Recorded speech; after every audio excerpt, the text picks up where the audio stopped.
In 2015, British lifestyle magazine A Country Life published what its editor Mark Hedges claimed to be the literary discovery of the century. Shakespeare, his true likeness, revealed at last.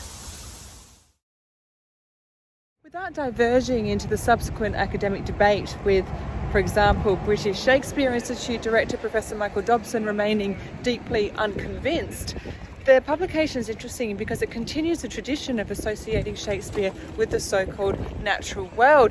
And this is something that extends back hundreds of years, with Shakespeare as poet of both human nature and the natural world, and Shakespeare's identity and cultural memory continuing to be entangled with land and landscape and gardens. And the play's many references to plants and animals, etc., explored thematically, both through criticism and performance. And what happens when we take these individual foci, but instead of looking at them individually and thematically, we examine them all in the context of a textual landscape? And given that this landscape is one which is highly constructed, a textual garden. Landscapes may be considered as a concept to be culturally mediated, embodying ideologies and power structures that sustain them. And this is particularly evident in post-colonial landscapes, where we can see something like the British lawn and the level of control and intervention required in order to maintain it. Like the problematic term nature, as disassociated from culture, placing it somewhere outside of us and therefore embodying anthropocentric, namely human-centered thinking. Thinking across landscapes requires, to quote Waterman and Zoynit, a relational frame of mind in which ecologies of place and biota are inextricably embedded in ecologies of culture, affection and ambition.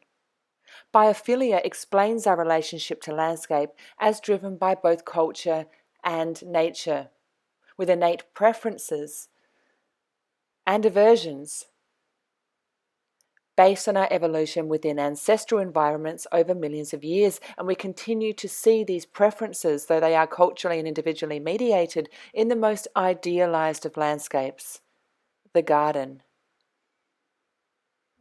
A garden is, of course, a highly cultivated landscape, one which is constructed, representational, embodying our human preferences, and they may be cognitive and physiological preferences in terms of what we find to be restorative environments. And they also may represent our aesthetic preferences based on sensory cues, presented in ordered complexity, enough to engage us psychophysiologically, but not so much as to overwhelm us in a state of confusion or danger. Biophilic cues may be animal, plant, mineral, vegetable, light, sound, patterns, but always dynamic, always alive, always embodying life, even if they themselves are abiotic. With direct experiences of living beings, as well as indirect and symbolic. These biotic living elements of the environment, as well as abiotic, are frequently embodied within art. Art and landscape are therefore often intertwined. Art may also represent biophobic elements, frequently interwoven with biophilic. And it's this combination of the biophilic as well as the biophobic that gives us light and shade. And this is as opposed to an ecophobic landscape, to borrow Simon Estock's term, but used here slightly differently, to describe an overly urbanized, mechanized or industrialized landscape, one which is devoid of life and living forms. Since E.O. Wilson's 1984 work, The Biophilia Hypothesis, biophilia has really crystallized into the biophilic design industry. And biophilic design is based on over 30 years of research of psychophysiological effects of environments, both living and constructed, upon the mind and body. And biophilic design takes cues and patterns and forms from the living world, particularly those which are dynamic, to create spaces that are more restorative, that are more engaging, that make us want to commune with natural elements. Biophilic design obviously has its detractors, it has its pluses and its minuses, which I don't have time to go into now. But if we look at the biophilic design frameworks that exist, and the patterns and cues and the research underpinning them and how they enhance cognition and enhance affect, we find some really useful things which can be applied to text, and in particular to texts which may be considered to be constructed landscapes. Now, over the past 3 years, I've been examining all of Shakespeare's plays, and I've found over 17,000 biophilic and biophobic cues and patterns.